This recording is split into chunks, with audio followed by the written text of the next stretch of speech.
एक बार की बात है, एक छोटे से गांव में दो अलग अलग प्रकार के भूतों की दुनिया थी। ये भूत उसी गांव में रहते थे, लेकिन कोई उन्हें देख नहीं सकता था। इन भूतों के दो मुख्य समूह थे, सहायक भूत और डरावने भूत। दोनों का काम बहुत अलग था। सहायक भूतों की दुनिया। पहले समूह के भूत बेहद दयालु थे। उनका मकसद लोगों की मदद करना था। वो लोगों की समस्याओं का हल ढूंढते, उनकी परेशानियों को दूर करते और बिना दिखे उनके जीवन को आसान बनाते। जब किसी किसान की फसल खराब हो जाती थी, तो ये भूत बारिश का इंतजाम करते। अगर कोई व्यक्ति बीमार हो जाता, तो ये भूत जड़ी बूटियों से उसकी सेहत सुधारते। गांव के लोग सोचते थे कि उनके अच्छे दिन किस्मत की देन है, लेकिन हकीकत में ये भूतों की मदद थी। खासकर एक भूत, जिसका नाम अनुपम था, हमेशा गांव के लोगों की मदद के लिए तैयार रहता। वो बहुत समझदार था और जब भी किसी को कठिनाई होती, वो बिना किसी को दिखे मदद कर देता। डरावने भूतों की दुनिया। दूसरे समूह में थे डरावने और खतरनाक भूत। उनका मकसद सिर्फ लोगों को डराना और तकलीफ देना था। इन भूतों का नेता कुटिल था। वो अपने साथियों के साथ मिलकर गांव के लोगों को डराता था। कभी किसी के घर में अजीब आवाजें करता, तो कभी किसी के खेत की फसल को रातों रात बर्बाद कर देता। कुटिल का सबसे बड़ा सपना था कि वह गांव के सभी लोगों को इतना डरा दे कि वे गांव छोड़ दे और वह गांव की जमीन पर राज कर सके। वो और उसके साथी जैसे ही रात होती, गांव में खौफ फैलाने निकल पड़ते।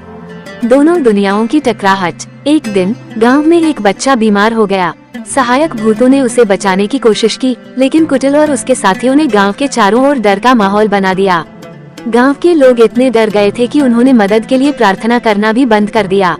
अनुपम और बाकी सहायक भूत इस बात से बहुत परेशान थे। अनुपम ने अपने साथी भूतों से कहा, हमें कुटिल और उसके साथियों को रोकना होगा, नहीं तो गांव के लोग कभी ठीक नहीं हो पाएंगे। सहायक भूतों ने योजना बनाई कि वे डरावने भूतों का सामना करेंगे। जब कुटिल और उसके साथी गांव के लोगों को डराने निकले, तो सहायक भूतों ने उन्हें घेर लिया। अनुपम ने कुटिल से कहा, तुमने बहुत लोगों को डराया, अब और नहीं। अगर तुम गांव के लोगों को नुकसान पहुंचाना बंद नहीं करोगे, तो हम तुम्हें भूतों की दुनिया से बाहर कर देंगे। कुटिल पहले तो हंसा, लेकिन जब उसने सहायक भूतों की ताकत देखी, तो वह डर गया। आखिरकार कुटिल और उसके साथी हार मान गए और गांव को हमेशा के लिए छोड़ दिया। अंत। गांव के लोगों को पता नहीं था कि उनके पीछे कौन से भूत थे, लेकिन उन्हें इतना पता था कि अब उनका गांव सुरक्षित है। सहायक भूतों ने फिर से गांव की रक्षा करना शुरू कर दिया और गांव में सुख शांति लौट आई। अनुपम और उसके साथियों ने ये सुनिश्चित किया कि गांव में कभी कोई डर न हो और अगर किसी को मदद की जरूरत हो, तो वो हमेशा तैयार रहें। संदेश। इस कहानी से हमें ये सीख मिलती है कि अच्छाई और बुराई हमेशा साथ साथ होती है, लेकिन अच्छाई की ताकत से हम किसी भी बुराई का सामना कर सकते हैं। कहानी का विस्तार। पहला भाग। गांव में शांति। गांव का नाम था सुखपुर, जहां लोग शांतिपूर्ण जीवन जीते थे। यहाँ के लोग प्रकृति से जुड़े हुए थे और अपने काम में व्यस्त रहते थे। सहायक भूतों की वजह से उनकी जिंदगी आसान हो गई थी। कोई बीमारी हो, कोई मुसीबत हो, सहायक भूत जैसे अनुपम, सुहासिनी और बालकृष्ण बिना दिखे मदद कर देते थे। लोग जब भी किसी समस्या में होते, वे देखते कि बिना किसी इंसानी मदद के समस्या सुलझ जाती।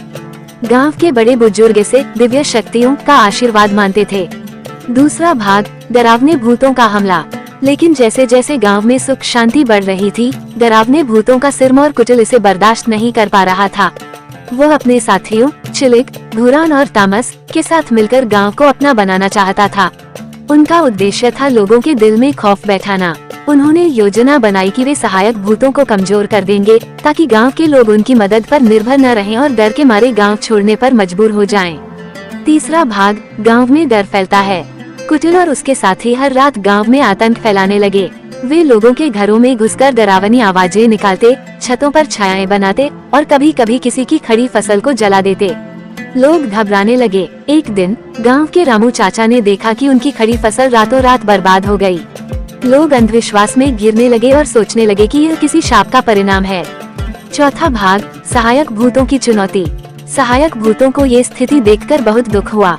अनुपम और उसकी सहायक टीम ने गांव की रक्षा की जिम्मेदारी उठाई, लेकिन डरावने भूतों की चालें बढ़ती जा रही थीं। एक दिन कुटिल ने गांव की सबसे बड़ी नदी को सूखा दिया। गांव के लोग अब पानी की कमी से जूझने लगे। सहायक भूतों ने सोचा कि अब बिना सीधे टकराव के कुछ नहीं हो सकता। पांचवा भाग। अंतिम संघर्ष। सहायक भूतों ने एक खास योजना बनाई। उन्होंने कुटिल और उसके साथियों को एक पुराने डरावने महल में बुलाने का नाटक किया। ये महल भूतों के बीच तंत्र मंत्र की जगह माना जाता था। कुटिल को लगा कि वहाँ जाने से उसकी शक्तियाँ बढ़ जाएंगी, लेकिन जब वो वहाँ पहुँचा तो सहायक भूतों ने अपनी जादुई ताकत से उसे एक चक्र में फंसा लिया। अनुपम ने कहा, तुमने इस गांव के लोगों को बहुत तंग किया है। अब समय आ गया है कि तुम सजा भुगतो। तुम अब इस गांव में कभी कदम नहीं रख सकते। अगर तुमने फिर से गांव में आने की कोशिश की तो तुम्हारी शक्तियाँ छिन जाएंगी। कुटिल और उसके साथी बेबस हो गए। उन्होंने हार मान ली और इस शर्त पर गांव छोड़ दिया कि वे कभी वापस नहीं आएंगे। छठा भाग, गांव में फिर से सुख शांति।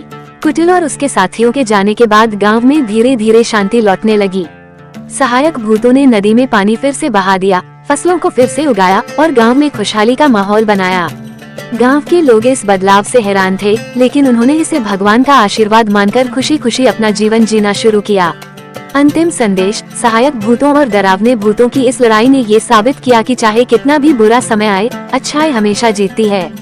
अनुपम और उसके साथी सहायक भूत गांव के रक्षक बन गए और उन्होंने ये ठान लिया कि वे हमेशा लोगों की मदद करेंगे, भले ही वे कभी दिखाई न दें। योजक चिन्ह, योजक चिन्ह, योजक चिन्ह। चरित्रों का व्यक्तित्व। 1. अनुपम, सबसे बुद्धिमान और शांत भूत, जो हमेशा योजना बनाकर काम करता है। उसकी समझ और धैर्य से वह गांव के लोगों की मदद करता है।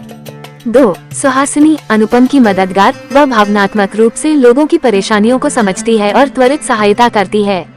3. बालकृष्ण, वो मजाकिया और चंचल भूत है, जो खेल खेल में ही गांव के लोगों की मदद करता है।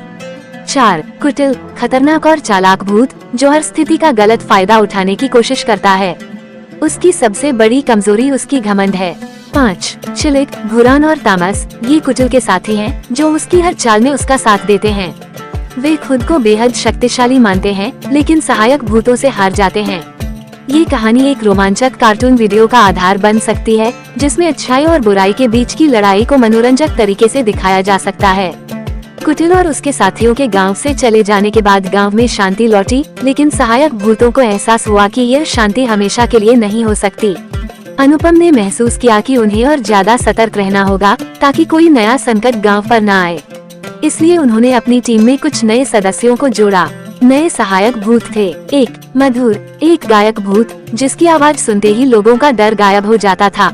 जब गांव के लोग किसी कठिनाई में होते या डर से घिरे होते, मधुर अपनी मीठी आवाज से उनका मन शांत करता। 2. धूमकेतु, ये भूत हवा से बातें करता था। वो किसी भी कोने में होने वाली घटनाओं को हवा के जरिए सुन सकता था और गांव में होने वाले किसी भी खतरे की पूर्व सूचना दे सकता था। 3. चित्रा, यह एक कलाकार भूत थी, जो दीवारों और आकाश में रंगों के जरिए संदेश भेजती थी। जब भी कोई परेशानी होती, चित्रा रंगों का इस्तेमाल कर लोगों को चेतावनी देती और उन्हें दिशा दिखाती।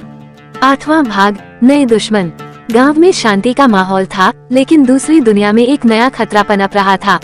कुटिल और उसके साथी तो हार कर चले गए थे, लेकिन अब उनकी जगह लेने आया था शूलिक, एक और खतरनाक भूत। शूलिक की ताकत थी कि वो अंधकार को नियंत्रित कर सकता था। उसने कुटिल की हार की कहानी सुनी और उसने सोचा कि वो खुद गांव पर हमला करेगा और इसे पूरी तरह से अपने कब्जे में लेगा। शूलिक अकेला नहीं था, उसके साथ थे 1. बेसुर, एक डरावना संगीतकार भूत, जिसकी बेसुरी धुन सुनते ही लोग डर से कांपने लगते थे। उसकी धुनें लोगों के मन में खौफ भर देती थीं। 2. छाया, ये भूत परछाइयों की दुनिया से आती थी। वो किसी की भी छाया में छिपकर उसे डराने और उसे काबू में करने की ताकत रखती थी। 3. ज्वाल, ये भूत आग की तरह भड़कने वाला था। जहाँ जाता वहाँ आग लग जाती। उसका मकसद था गांव को जला देना और सब कुछ नष्ट कर देना। 9वां भाग, सहायक और डरावने भूतों की नई टकराहट। शूलिक और उसके साथियों ने गांव पर धीरे धीरे हमला शुरू कर दिया। सबसे पहले बेसुर ने अपने बेसुरे संगीत से गांव में हलचल मचानी शुरू की। लोग अजीब आवाजें सुनने लगे, जिससे वे सो नहीं पाते थे। चित्रा ने अपनी कला के जरिए गांव वालों को ये दिखाने की कोशिश की कि वे डर का सामना कैसे करें, लेकिन बेसुर का जादू बहुत ताकतवर था। धूमकेतु ने हवा से पता लगाया कि शूलिक गांव के दक्षिण हिस्से में कहीं छिपा है और वहीं से अपने साथियों को निर्देश दे रहा है। उसने ये जानकारी अनुपम को दी और अनुपम ने बाकी सहायक भूतों के साथ योजना बनाई कि वे किस तरह शूलिक और उसकी टीम का सामना करेंगे। 10वां भाग, शूलिक और अनुपम की सीधी टक्कर।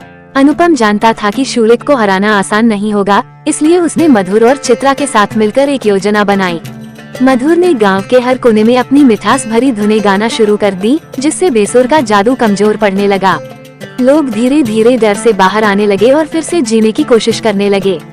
इस बीच चित्रा ने आकाश में एक विशाल चित्र बनाया जिसमें गांव के लोगों को साहस और एकता का संदेश दिया गया। चित्रा के रंगों ने छाया भूत को पकड़ लिया, जिससे वह गांव के लोगों को और डराने में असमर्थ हो गई। अब बारी थी शूलक की। वो खुद सामने आया और उसने गांव को अंधकार में डुबोने की कोशिश की, लेकिन अनुपम तैयार था। उसने धूमकेतु की मदद से हवा का रुख बदल दिया और शूलक की अंधकार की ताकत को कमजोर कर दिया। शूलक ने जोर लगाया, लेकिन अनुपम ने उसे यह कहते हुए चेतावनी दी, तुम भी कुटिल की तरह हार जाओगे, क्योंकि अंधकार कभी उजाले पर जीत नहीं सकता। 11वां भाग, ज्वाल का क्रोध। शूलक की हार देखकर ज्वाल गुस्से में आ गया। उसने गांव को जलाने की कोशिश की, लेकिन सहायक भूतों ने समय रहते आग पर काबू पा लिया। बालकृष्ण ने अपनी चालाकी से ज्वाल को एक ऐसे घेरे में फंसा दिया जहां उसकी आग बुझ गई।